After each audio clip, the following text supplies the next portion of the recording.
ఇక కోచింగ్ సెంటర్లను కంట్రోల్లో పెడతాం, కేంద్ర గైడ్ లైన్స్ అమలు చేస్తాం. మంత్రి శ్రీధర్ బాబు ఫీజుల నియంత్రణపై కమిటీ ఏర్పాటును పరిశీలిస్తాం. పరిశీలించుడేం సార్, ఈ పాటికే జరగాల్సింది.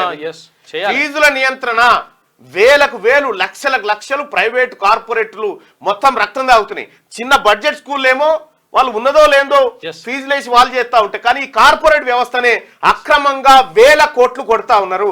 నేను చెప్తా ఉన్నా మంత్రి శ్రీధర్ బాబు గారికి, సబ్ కమిటీ సభ్యులకు చెప్తా ఉన్నా, మీరు గనక విద్యా హక్కు చట్టాన్ని రాష్ట్రంలో ఇంప్లిమెంట్ చేయకపోతే ఈ విద్యార్థుల తల్లిదండ్రులను, కార్పొరేట్ లో చదువుతున్నటువంటి విద్యార్థుల పేద తల్లిదండ్రులు ఎవరైతే ఉన్నారో వాళ్ళతోని యుద్ధానికే దిగుతా నేను. వాళ్ళని తీసుకొచ్చి మీతోని యుద్ధానికి దిగడానికి సిద్ధంగా ఉన్నా. కాబట్టి నేను చెప్పేది విద్యా హక్కు చట్టం ఇది ప్రజల హక్కు.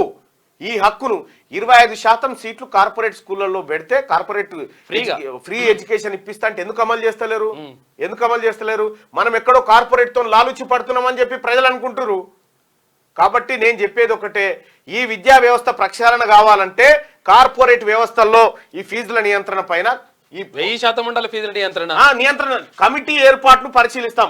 ఈ కమిటీ ఇందులో నన్ను కమిటీ మెంబర్ చేయండి, నేను ఇంకేది అడగలేదు. ఇందులో ఫీజుల నియంత్రణలో కమిటీ మెంబర్ ఎట్లా కంట్రోల్ చేయాలో నేను చేపిస్తా. ఫీజుల నియంత్రణ జరగాలి. కార్పొరేట్ వ్యవస్థలో విద్యా హక్కు చట్టాన్ని అమలు చేసి 25% సీట్లను పేద పిల్లలకు ఉచితంగా ఇవ్వాలి. ఇది హక్కు ప్రజలారా, మన హక్కు, చట్టం చేసి మన హక్కు. మీకు కావాలంటే అది పంపిస్తా చూడు. Right to education act, right to education act లో క్లియర్ గా ఉంది, 9 లో ఉంది క్లియర్ గా.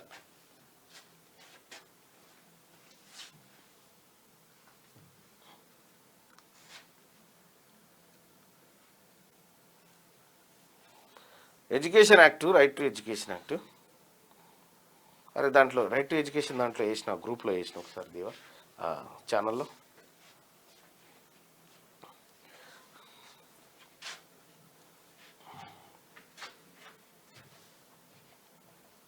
ఇగో ఓపెన్ చేయ ఉంది చూడన్న, పంపించిన చూడు.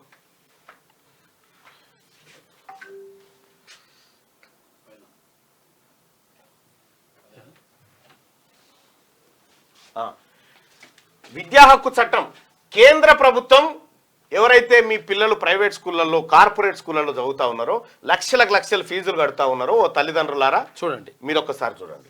కేంద్ర ప్రభుత్వం 86వ రాజ్యాంగ సవరణ ద్వారా రాజ్యాంగంలో ఆర్టికల్ 21A, 45 మరియు 51 కేలను చేరుస్తూ దేశంలో 6 నుండి 14 సంవత్సరాల వయసు గల బాలబాలికలకు ఉచిత నిర్బంధ విద్యను అమలు చేయాలని రాష్ట్ర ప్రభుత్వాలకు నిర్దేశించింది. రిక్వెస్ట్ కాదు, నిర్దేశించింది. ఆర్టికల్ 21A ప్రకారం దేశంలోని 6 నుండి 14 సంవత్సరాల వయసు గల పిల్లలకు ఉచిత నిర్బంధ విద్యను అమలు చేయాలి. ఆర్టికల్ 45 ప్రకారం అన్ని రాష్ట్ర ప్రభుత్వాలు బాలబాలికలకు 6 సంవత్సరాల వయసు వరకు ఉచిత విద్యా సదుపాయాలు కల్పించాలి.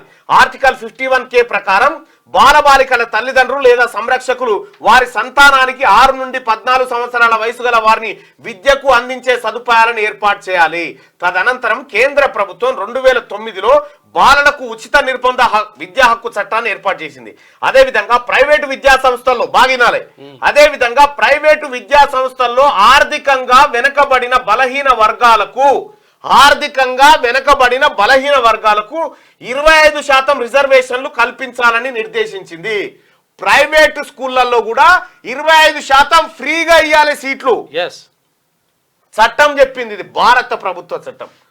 Society for unaided private school Rajasthan versus Union of India వాళ్ళు ఏం చేసిరంటే ప్రైవేట్ స్కూల్లో కేసు వేసిరేడా సుప్రీంకోర్టులో. ఏమని ఈ తీర్పులో ఏం చెప్పింది కోర్టు అంటే, ఏమనేసిరంటే మేము ప్రైవేట్ స్కూళ్ళల్లో 25% ఇస్తే మేము నష్టపోతాము అని వాళ్ళు కేసు వేసారు.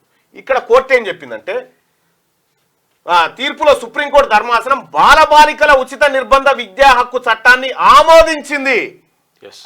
విద్యా హక్కు చట్టాన్ని ఆమోదించింది, వీళ్ళని కాదు. ఆర్థికంగా వెనుకబడిన వర్గాల వారికి కల్పించిన 25% రిజర్వేషన్లకు ఆమోదం తెలిపింది. ఇందులో ఆర్టికల్ 31 ప్రకారం ఏర్పడిన మైనారిటీ విద్యా సంస్థలు ఉంటాయి. కొన్ని మైనారిటీ విద్యా సంస్థలకు మినహాయింపు ఇచ్చింది. కొన్ని మైనారిటీ విద్యా సంస్థల్లో 25% ఇయ్యకున్నా ఏం కాదని కొన్ని మినహాయింపు ఇచ్చింది. శ్రీ చైతన్య, నారాయణ, భాష్యము, మన్ను, మశనం అన్నిట్లలో ఇవ్వాలి 25%. 20% ఫ్రీగా ఇవ్వాలి. అదేవిధంగా 2005లో 93వ రాజ్యాంగ సవరణ ద్వారా ఆర్టికల్ 15(5) ను చేరుస్తూ సామాజికంగా మరియు విద్యాపరంగా వెనుకబడిన తరగతులు అంటే ఓబీసీ వారికి సామాజికంగా మరియు విద్యాపరంగా వెనుకబడిన తరగతుల వారికి అంటే ప్రభుత్వ ఓబీసీ వాళ్లకు బీసీ వాళ్లకు ప్రభుత్వ ప్రైవేటు విద్యా సంస్థలలో రిజర్వేషన్ల కల్పనకు కేంద్రం వెసులుబాటు కల్పించింది. దీనిపై సుప్రీంకోర్టు ధర్మాసనం 2008లో Ashok Kumar Thakur versus Union of India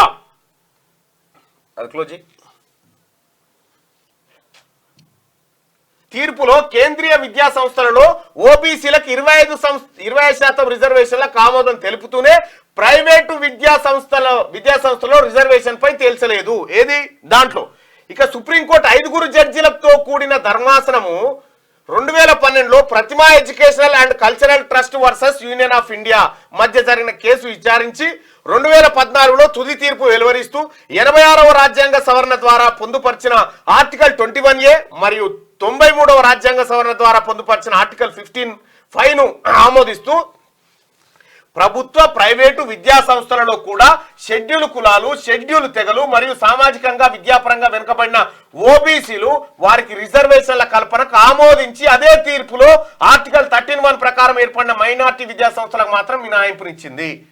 ప్రజలారా, సుప్రీంకోర్టు కూడా 25% పేద పిల్లలకు సీట్లు ఇయ్యాల్సిందే ఫ్రీగా అని చెప్పింది. శ్రీ చైతన్య, నారాయణ, భాష్యం వీటన్నిట్లలో అమలైతా ఉందా? విజ్ఞానంలో అమలైతా ఉందా? రిజర్వేషన్లు కూడా ఇవ్వాలన్నది అమలైతుందా? 25% సీట్లు ఇవ్వాలన్నది. దాంట్లో కూడా ఏం చెప్పింది అనుకున్నాం, ఇంకా రిజర్వేషన్లు ఎట్లా ఇవ్వాలనేది. ఉమ్మడి ఆంధ్రప్రదేశ్ రాష్ట్రంలో ఈ సుప్రీంకోర్టు చెప్పిన తర్వాత పార్లమెంట్ చట్టం చేసిన తర్వాత ఉమ్మడి ఆంధ్రప్రదేశ్లో కాంగ్రెస్ పార్టీ ప్రభుత్వం ఏం చేసిందంటే జీవో నెంబర్ 14 తీసుకొచ్చింది. జీవో నెంబర్ 14 తీసుకొచ్చి ఉమ్మడి ఆంధ్రప్రదేశ్ రాష్ట్రంలో 2011లో జీవో 14 జారీ చేస్తూ బాలల ఉచిత నిర్బంధ హక్కు చట్టాన్ని అమలుకి తెస్తూ రాష్ట్రంలోని ప్రభుత్వ విద్యా సంస్థలలో 100% 6 నుండి 14 సంవత్సరాల మధ్య వయసు గల విద్యార్థులకు ఉచిత విద్యను అందిస్తున్నారు. అదేవిధంగా ప్రైవేటు విద్యా సంస్థలలో ప్రాథమిక విద్య నుండి సెకండరీ విద్య వరకు ఆర్థికంగా వెనుకబడిన బలహీన వర్గాల వారి పిల్లలకు ఎక్కడ ప్రైవేటు విద్యా సంస్థలలో ఈ జీవో దొరకలేదు, జీవో దాచిపెట్టిరు. ఈ జీవో దొరకలేదు, ఈ జీవో చూడన్నా ఎవరన్నా 2011లో జీవో 11ను జారీ చేసిరు. ఈ జీవోను కార్పొరేట్ శక్తులు కొంతమందితో కుమ్మక్కై దాచిపెట్టిరు.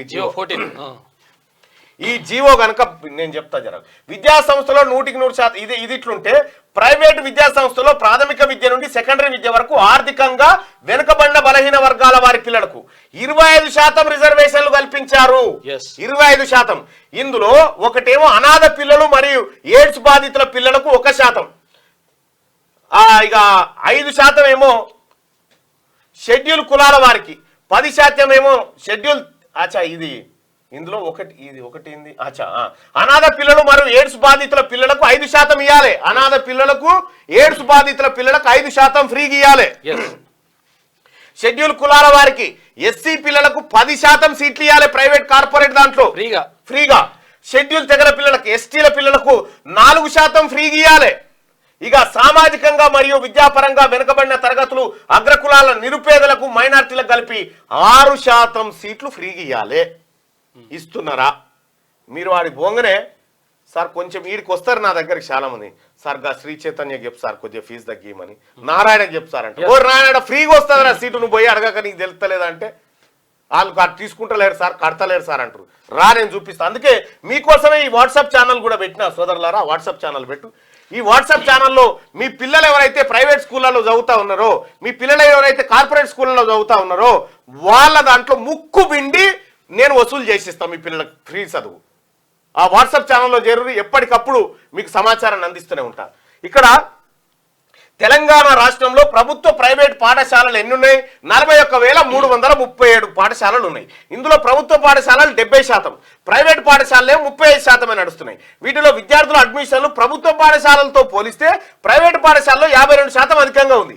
ఆంధ్రప్రదేశ్ రాష్ట్రంలో మొత్తం ప్రభుత్వ ప్రైవేట్ పాఠశాలలు 62,063 నడుస్తున్నాయి.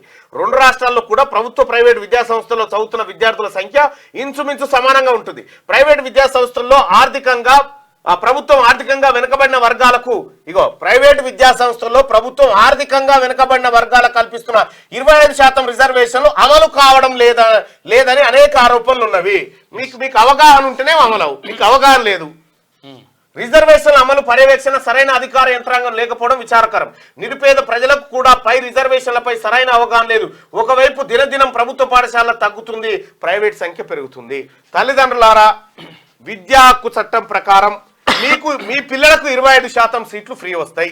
రారి నేను ఇప్పిస్తా రండి. ప్రభుత్వానికి కూడా చెప్తా ఉన్నా, మీరు క్యాబినెట్ సబ్ కమిటీలు వేసి ఈ అంశం తేలకుండా ఈ విద్యా హక్కు చట్టాన్ని అమలు చేయమని చెప్తా ఉన్నాం కదా. ఈ పేద పిల్లలకే కదా ఉన్న చట్టాన్ని అమలు చేయమంటున్నాం. నేను చెప్తా ఉన్నా సోదరులారా, ఎవరైతే మార్నింగ్ న్యూస్ చూస్తా ఉన్నారో, సీతక్క పుట్టినరోజు అని ఎవరో చెప్తాను, ఈ రోజు కాదులే కానీ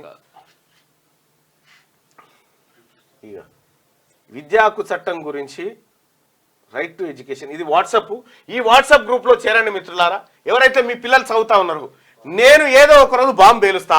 అన్ని ప్రైవేటు ఏది కార్పొరేట్ శక్తులు దాంట్లో ఉన్నాయో శ్రీ చైతన్యలో మీరు చదివియలేరు, బట్టకు పొట్టకు గతి లేకున్నా సరే మీ పిల్లల్ని ఆడబెట్టి చదివిపిస్తాం. మీకు అదే గొప్పది అనిపిస్తే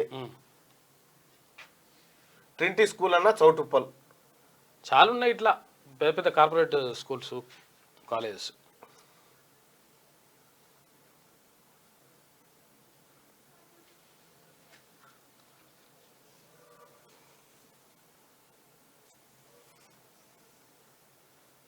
కాలేజీలు కాదు, నేను చెప్తుంది స్కూల్స్ చెప్తా ఉన్నా. స్కూల్స్ 14 సంవత్సరాల లోపు ఉన్నటువంటి పిల్లలకు సంబంధించి 6 నుంచి 14 సంవత్సరాల పిల్లలకి